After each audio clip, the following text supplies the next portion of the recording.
amazing at camping. He sets up walls better than Pac-Man or Zelda. He's a little bit slow, but he makes up for that with minecart, which is better monkey flip in a lot of ways. Like, so he's a whole bunch of these tools that make like camping and approaching him just not good, as well as a really powerful resource game. But I never want anybody to sleep on his punish game. He racks up damage as fast as as fast as Captain Falcon can. On top of that's true. on top of all of this, all these powerful anti-airs, all these frame 6 up tilts and up airs, frame 4 jab F tilt. Oh my goodness, an amazing read for the GOAT. But what he doesn't have is that. He doesn't have that. Like, he has back air and he has stuff that kills early, but he doesn't have anything that just will like confirm kills off of nothing. And Falcon has that X factor. But Falcon also, that can happen. Yeah, your character may not have an X factor, but Falcon will give you one with the way his recovery works sometimes. Right. He's just like dashing back and forth and holding up tilt. You don't even need to mash the button. He's just holding up and A and walking back and forth. I guess we take that trade. If you're the GOAT. Yeah, just get back to center. Not trying to worry about reversing the ledge situation. He was looking for the air dodge. That's what he was looking for.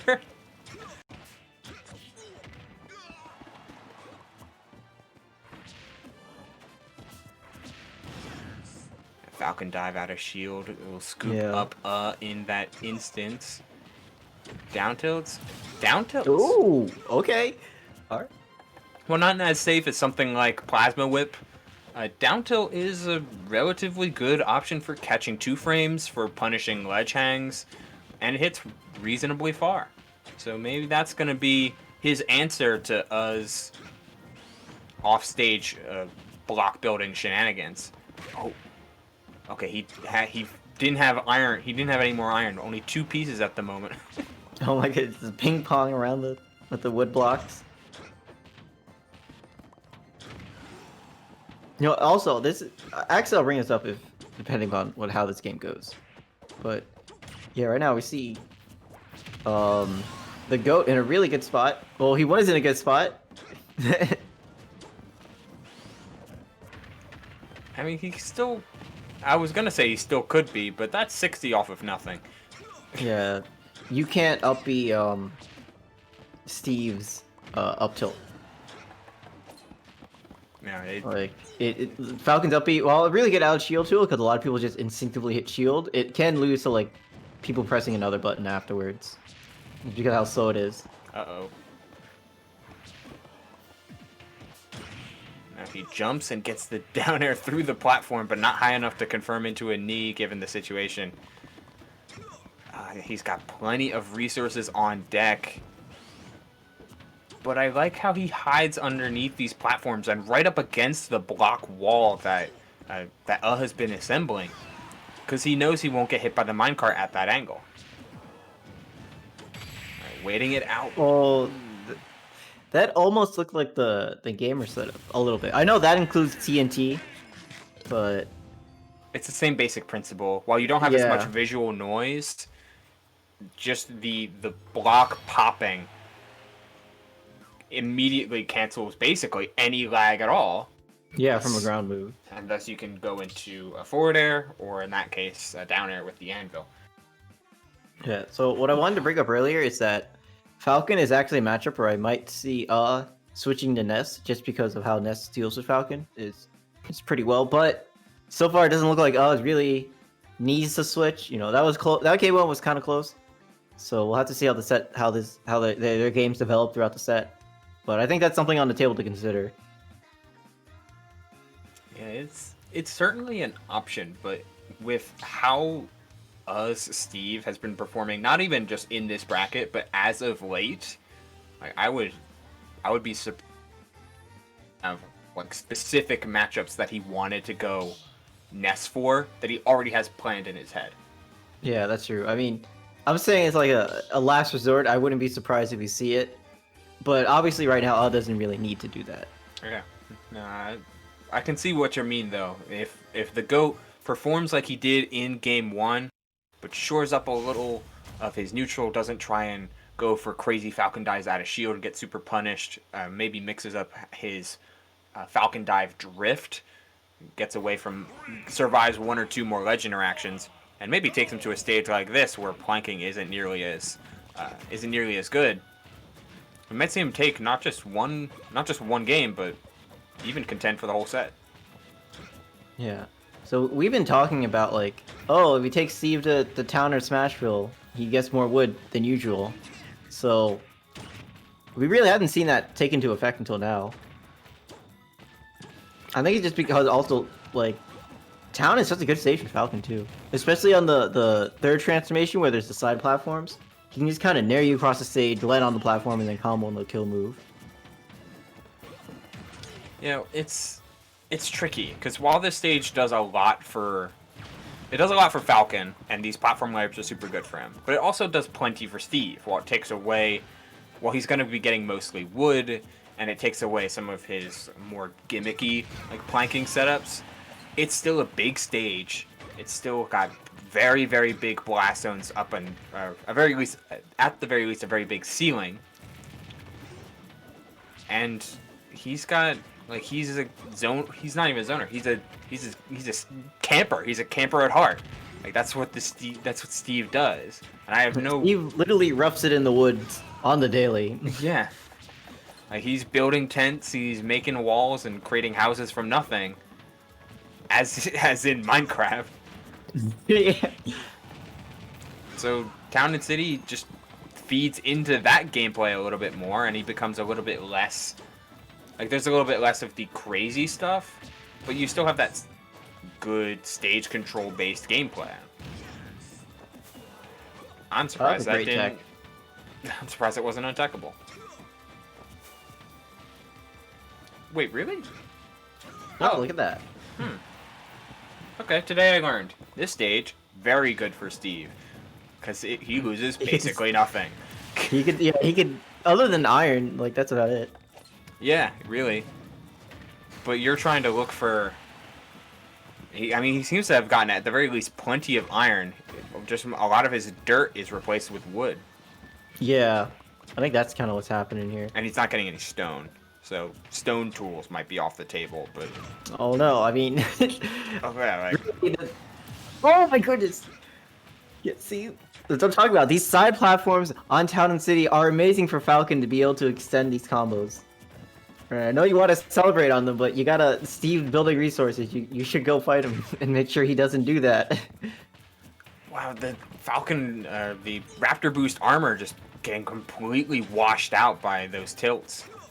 Or walking jabs, however you want to call them. Gold tools are so quick. They don't change the startup of any of his moves. They just reduce the end lag on them, so he can. Oh, okay. He can throw them out a lot quicker. But up tilt is still frame 6. Jab, F tilt is still frame 4. That was close. It's still going. Maybe third time's a charm for the knee. Gold tools keeping him alive. If those were, I think, diamond or iron, he might have just died off of that back air. Uh-oh. Oh, okay. Either shield poke or the GOAT tried to tried to do something like jump out or roll. If we could see it frame by frame, we could tell, but I would put my money on a shield poke, and that's a tragic shield poke. Yeah. Because it's what we were mentioning earlier. Like Falcon just has that X factor to bring stock super close and to put Steve in this vortex like he can a lot of slower characters. But Falcon is just, as much as he can exploit other characters, he's just as exploitable. Unfortunately, a shield poke is still gonna be how that game 2 ends. So I don't know about you. Shield pokes to me always are like a sour way to end any stock. But you know, it's winners It finals. depends. We take those. Yeah, we take those, but it depends on how big the shield is. Like, if you get shield poked, like, from a move at full, or, like, almost full shield, like, it's kind of, whatever. But if, like, you've been whittling it down, and then you do, like, a rising aerial that hits their head because their head wasn't covered by their shield, like, I think that's pretty cool. Or at least, like, you planned into it. You know what I mean? Yeah. I mean, to the point where it's like, I've whittled this down so much, the shield's either breaking or it's poking you. Yeah, I think that's fine. But I can get what you mean, like, if it just kind of happens, you're like, oh, okay, I just wanted to hit him, but Yeah. I didn't think that would happen. That's gonna be kind of sour way to win. But again, we take those. Yeah, it's winners finals. You've gotten here, and this is theoretically the player that has played the best on the top side of bracket. On the two players that have played the best today on either side of bracket. You take every chance you got. I do like the switch back to PS2 though. Yeah, actually, I like this a lot, just because now Steve can go underneath the stage. And it's just more consistent. Like the combo that he got on Town and City, while looking cool, was only available 1/3 of the stage, or at 1/3 of the stage time. Meanwhile, this stage, you always have these side platforms to combo, and it's not nearly as exploitable as something like Small Battlefield, where can just wait forever. The only downside is the little side gray areas. Those are fresh for the iron pickings, should ever get the chance. Oh, that up B was kind of a stretch. Like, I was trying to read just taking the defensive position and holding shield, but no, wasn't even on stage at that point. That back air is gonna take it. The GOAT now has the lead right now. Yeah, his first lead of the set, basically. I can't remember if he had one in game one, but I mean, he's got to make the most out of this, absolutely. Especially with no gold on deck, he doesn't have to fear as much of the minecart. He still has to fear that.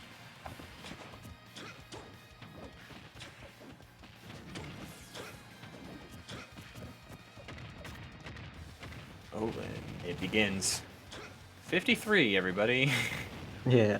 And that's with only stone tools. Oh my goodness. The knee trading with one of Steve's tools.